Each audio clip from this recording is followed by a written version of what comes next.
La concentración del poder durante los primeros años de la regeneración fue muy notoria, porque se excluyó definitivamente de la administración del aparato del Estado al Partido Liberal Radical, y todos los cargos, toda la administración quedó en manos de la regeneración, que eran liberales radicales que se volvieron independientes y conservadores que se sumaron a ese proyecto. En estas circunstancias fue más difícil tener acceso a la administración pública, porque sencillamente el federalismo ya había desaparecido. Con la Constitución del 86 desapareció el federalismo en la medida en que las autonomías regionales de los estados soberanos permitían cargos públicos para quien obtuviera el poder por elección popular. Por ejemplo, los antioqueños tuvieron el manejo de Antioquia durante varios periodos del mismo federalismo, e inclusive se comportaron como un país o como si se hubiesen secesionado, separado, a tal punto que quedó la actitud y las ínfulas de ser independientes o de ser con una conducta completamente aparte a lo de las otras regiones. Eso fue lo que quedó en Antioquia, lo que llaman el regionalismo. Pero tenemos que durante los primeros años las manifestaciones públicas estaban prohibidas por parte de la regeneración. Las cárceles se llenaron de presos políticos y muchos periódicos fueron cerrados, inclusive el relator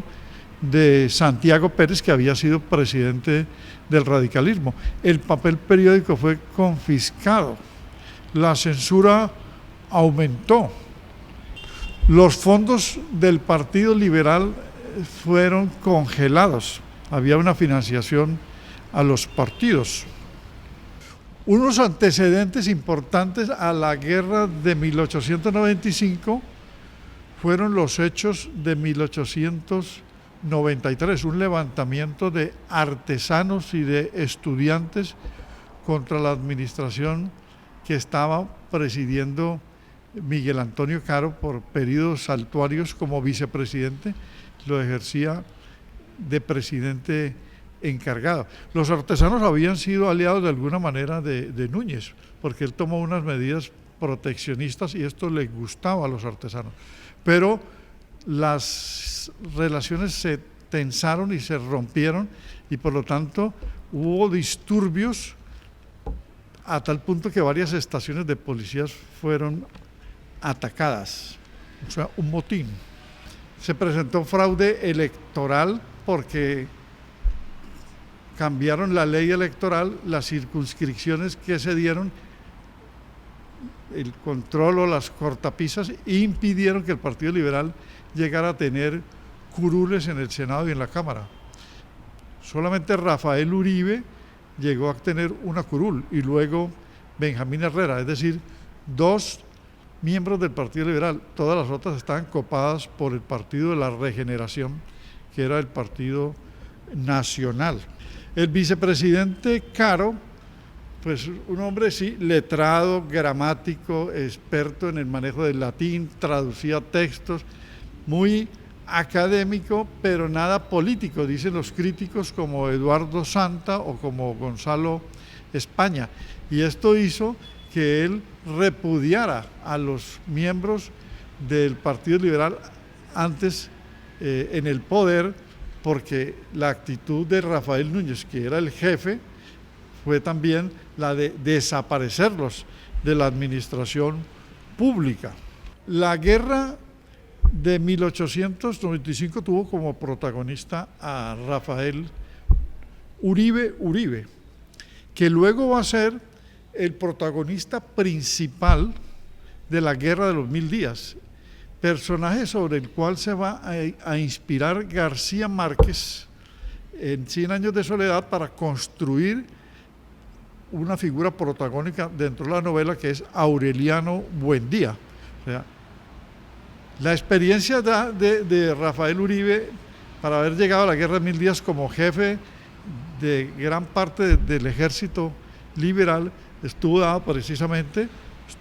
en la Guerra de 1895, en la de 1885 y muy joven, como dijimos en el otro video, en 1876. Rafael Uribe cumplió un papel muy importante en los últimos 25 años de su vida. En los 15 finales del siglo XIX fue figura protagónica desde la convención de 1892 del Partido Liberal en las guerras que mencionamos, y luego va como el único parlamentario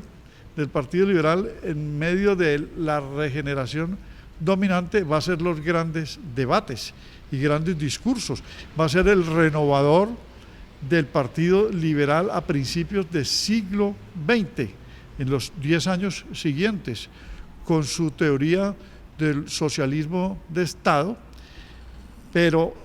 mirándolo un poquito en retrospectiva, fue el último radical, el último liberal radical. Inspirador de la Universidad Republicana, que luego se transformará en la Universidad Libre. En el discurso, por ejemplo, de 1896, ¿sí?,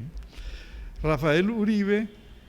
analizó la Constitución de 1886, que para él era una constitución espúrea en la misma medida en que fue compuesta por 18 delegatarios señalados a dedo por Rafael Núñez. No fue una constitución de delegatarios elegidos por el pueblo, como habían sido las constituyentes de todo el siglo XIX, que eran de elección popular. Entonces, la crítica que Rafael Uribe hace a esa constitución, pues está centrada en que no fueron aprobados por el pueblo, sino por las municipalidades a dedo. La Carta del 86 no se despidió ciñéndose estrictamente a las bases del constitucionalismo que regía con la herencia francesa. La corporación que lo aprobó, ese Consejo de Delegatarios, no era de origen popular, como lo expresé, sino creada bajo el imperio de una ley marcial, es decir, bajo un estado de excepción. Por cuanto la Constitución encarna en un desmesurado movimiento de reacción contrario a la índole del pueblo colombiano, dijo Uribe, y además es la condensación de un pensamiento anticristiano, tratando de perpetuar a los liberales la condición de vencidos y prácticamente de personas guerreristas, cuando las guerras se dieron por otras circunstancias. Rafael Uribe dijo que en los últimos 10 años, o sea, entre 1886 y 1896, cuando pronuncia este discurso famoso en la Cámara, que está condensado en el libro de escritos políticos que reseñamos en el video anterior, dijo que la Constitución ni siquiera regía, siendo una Constitución de concentración del poder y desconocimiento de los opositores. No regía debidamente porque lo que más rigió fue el estado de excepción continuo, o sea, el estado de sitio. Se gobernó con el derecho de excepción para desaparecer la oposición, para aminorar a los contrarios, hasta tal punto que el caricaturista de la época, Alfredo Greñas, que fue como el Rendón de la época del